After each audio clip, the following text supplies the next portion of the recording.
Hello guys, आपका स्वागत है हमारे यूट्यूब चैनल इजी वे में। और अब हम आपको लीनियर प्रोग्रामिंग प्रॉब्लम की जो अच्छे क्वेश्चन हैं वो आपको करके इस पे ऑब्जेक्टिव टाइप क्वेश्चन दे रहे हैं।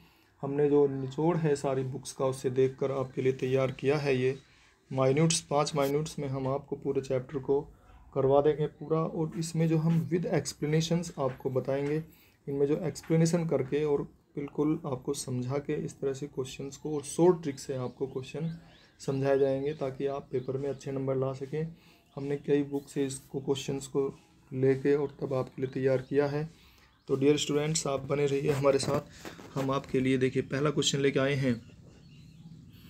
The non negative variables which are added to left hand side of the constants to convert them into equalities are called the.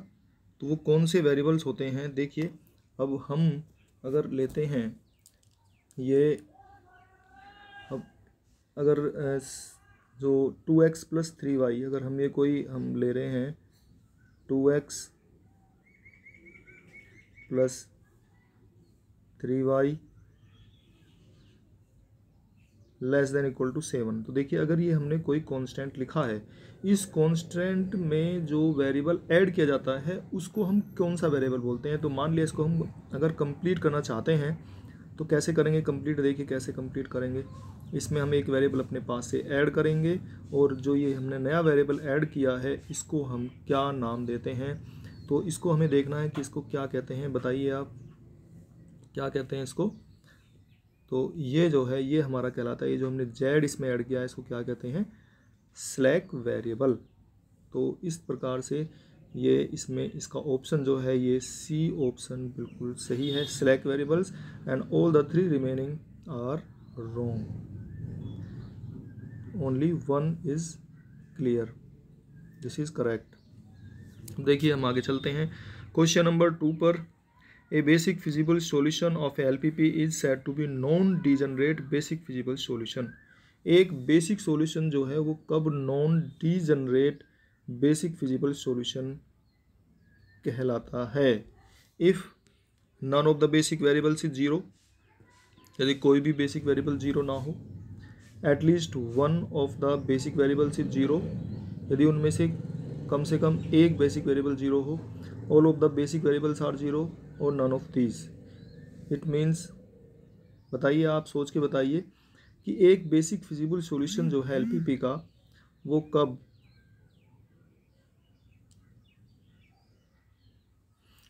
कब जो है कहलाता है non degenerate basic feasible solution.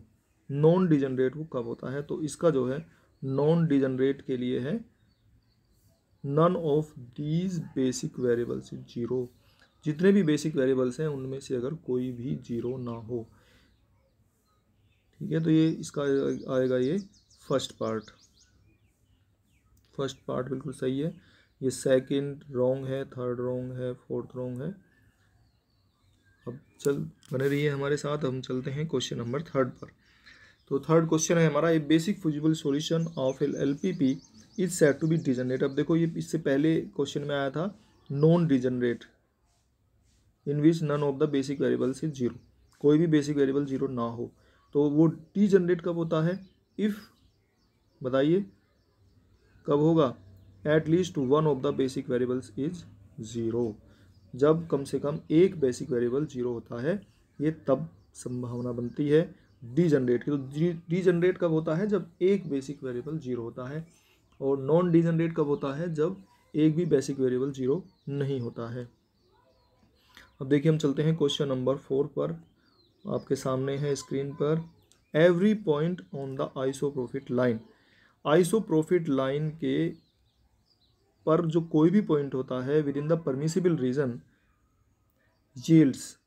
देखिए अगर आपने देखा होगा, हम अगर ये लेते हैं एक्स अक्स और वाई अक्स हम बनाते हैं, ये आपने बहुत सारी लाइन खींची होंगी, और इन पर अगर हम ये कोई हमने रीजन बनाया है इस तरीके से,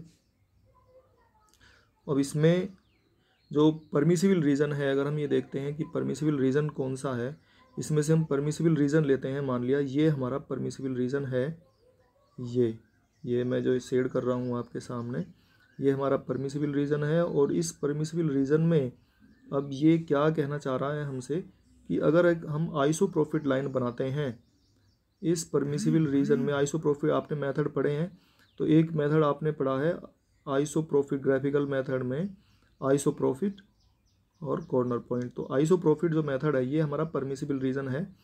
अब इस परमिसिबल रीजन में ये हमसे कहता है कि हमें इस परमिसिबल रीजन में क्या करना है कि जो आइसोप्रोफिट लाइन होती है, देखिए आइसोप्रोफिट लाइन अगर मान लिया हम आइसोप्रोफिट लाइन इस प्रकार से खींचते हैं, आइसोप्रोफिट लाइन में अगर ये हमने आइसोप्रोफिट लाइन ड्रॉ की है तो इस परमिसिबल रीजन में जहाँ भी कहीं जेड की वैल्यू होगी, इस परमिसिबल रीजन में जो लाइन ये हमने खींची है, ड्रॉ की है, तो Z is always, Z at all the points of the line are same. तो इसका मतलब इसका the same value of Z yields same value of Z. तो ये इसका ये ऑप्शन हो जाता है हमारा फर्स्ट, सही है।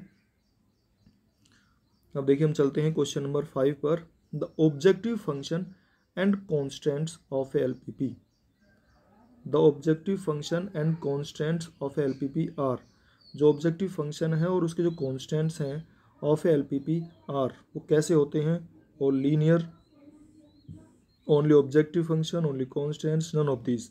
तो देखिए जब हम ये लेते हैं, इसमें जो हमारा ये कॉन्स्टेंट्स जो बनाते हैं हम ऑब्जेक्टिव फंक्शन आप देखिए कैसे लिखते हैं, Z equal to 2x plus 3y, इस तरह से हम ये ऑब्जेक्टिव फंक्शन लिखा है।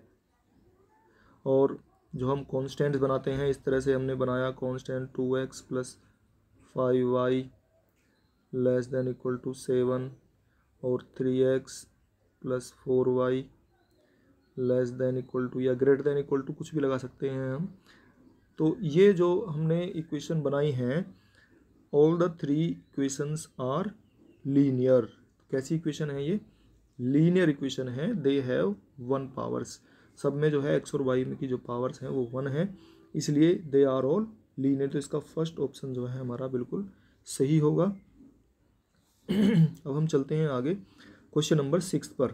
क्वेश्चन नंबर 6 में पढ़िए क्या है, the non negative variables which are subtracted from the left hand side of the constants to convert them into equalities। जो हम from the left hand side which are subtracted, जो subtract किए जाते हैं, तो वो कौन से वेरिएबल होते हैं।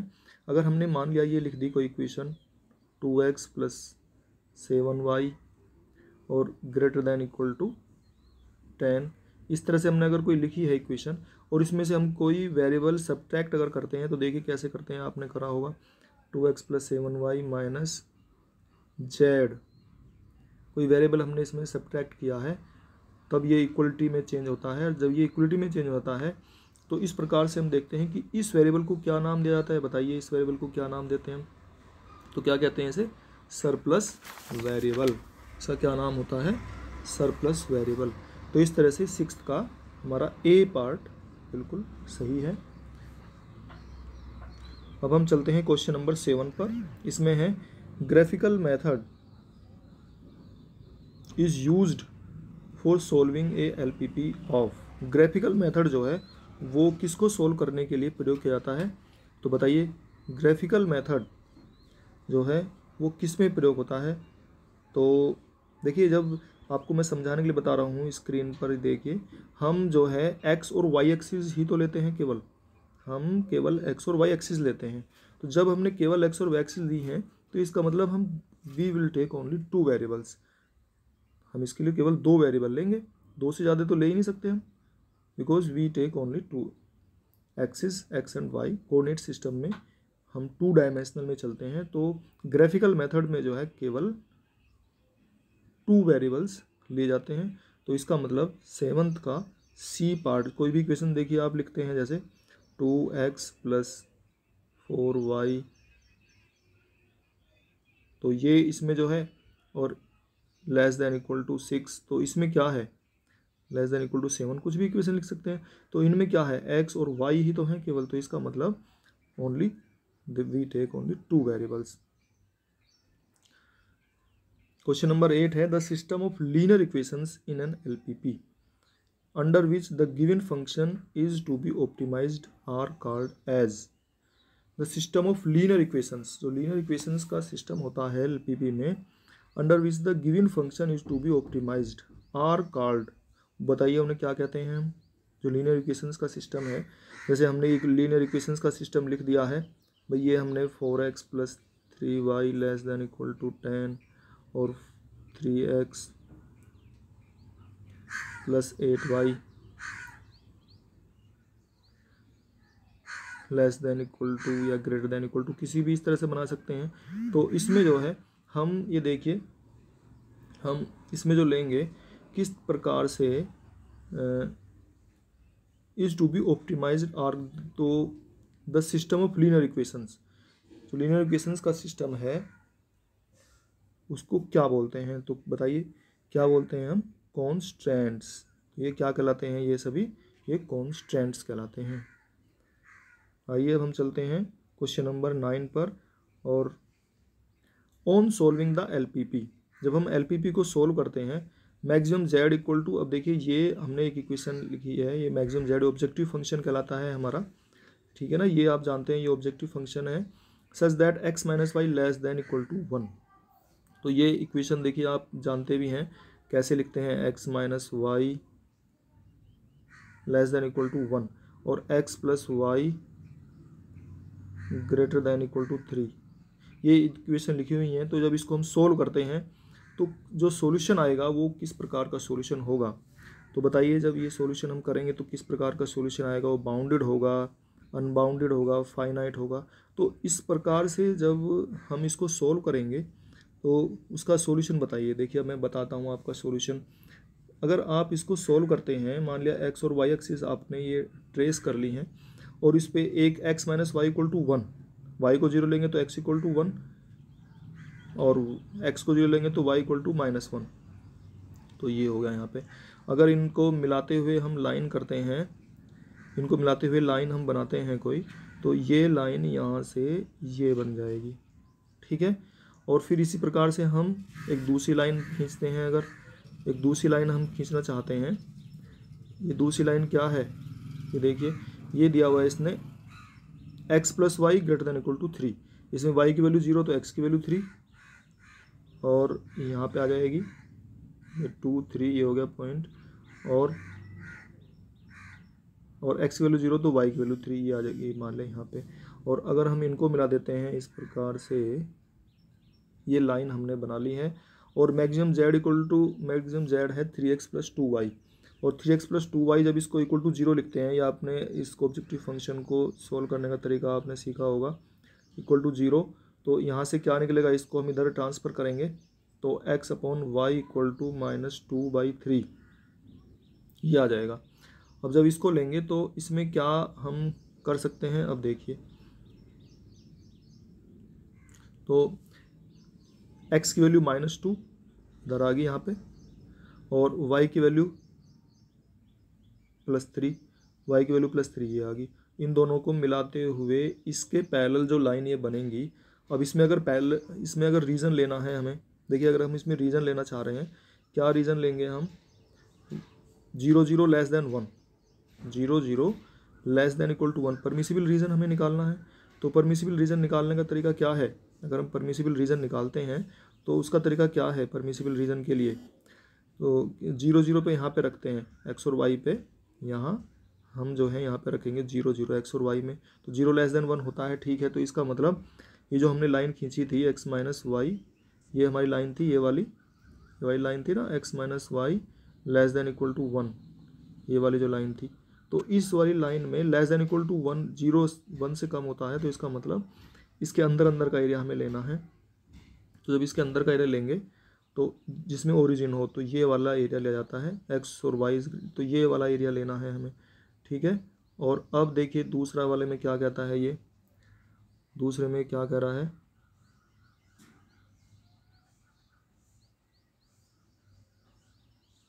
दूसरे में ये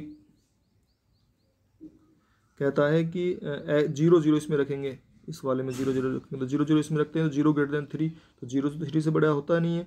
तो इसका मतलब जो है हमें ये इसके बाहर वाला एरिया लेना है। तो इसके तो बाहर का एरिया होगा ये वाला, ठीक है, ये समझ दे रहे हैं ना, ये इसके बाहर का एरिया ले रहे हैं हम, ये वाला एरिया, ठीक है, ये वाला एरिया लिया है, इसके बाहर का एरिया लिया है हमने, इस वाली लाइन के बाहर का एरिया। अब ये कहता है तो जो परमिसिबल रीजन कौन सा हो जाएगा, जो दोनों के लिए कॉमन होता है। तो जो परमिसिबल रीजन है, अब देखिए परमिसिबल रीजन हम कौन सा लिखेंगे, परमिसिबल रीजन के लिए ये वाला जो रीजन है ये परमिसिबल रीजन हो जाएगा, ठीक है, जो इनमें कॉमन आया हुआ है ये परमिसिबल रीजन है हमारा। अब इस परमिसिबल रीजन में ये बोलता है कि हमने ये जो अभी 3x + 2y = 0 जो ऑब्जेक्टिव फंक्शन था हमारा, हमने इसमें ये लाइन खींची आइसोप्रोफिट लाइन। तो ये जब काटती है, the system of linear equations in an LPV under which the given functions is to be optimised are called as equations. Sorry, हम 9th क्वेश्चन कर रहे हैं जैसे, तो इसमें x + y > 3 ये कैसा सॉल्यूशन होता है, बाउंडेड, अनबाउंडेड, फाइनाइट, तो बताइए कैसा होता है। तो इसमें जो है हमारा कैसा होता है ये, क्योंकि ये जो लाइन है देखो इसको जाके मिल रही है मैक्सिमम Z जब आ जाएगा, तो ये जो लाइन है हमारी, ये वाली लाइन मैं इसकी बात कर रहा हूँ, ये वाली लाइन इसको मिल रही है, तो इसका मतलब सॉल्यूशन कैसा होगा, बाउंडेड होगा। सॉल्यूशन कैसा होगा, ये बाउंडेड, तो इसका मतलब हमारा फर्स्ट ऑप्शन करेक्ट है, ठीक है। तो डियर स्टूडेंट्स, आप हमारे साथ ऐसे ही बने रहिए। अगर आपको ये वीडियो अच्छा लगा हो, अगर वीडियो आपको अच्छा लगा हो तो आप हमारे वीडियो को लाइक, शेयर और सब्सक्राइब कीजिए। हम आपके लिए और अभी दूसरी वीडियो बना के भेज रहे हैं, उसे भी देखिए आप, और दूसरे बच्चों को भी शेयर कीजिए जो आपके साथ में स्टूडेंट्स हैं, ताकि उन्हें भी कुछ फ़ायदा इसका मिल सके। धन्यवाद।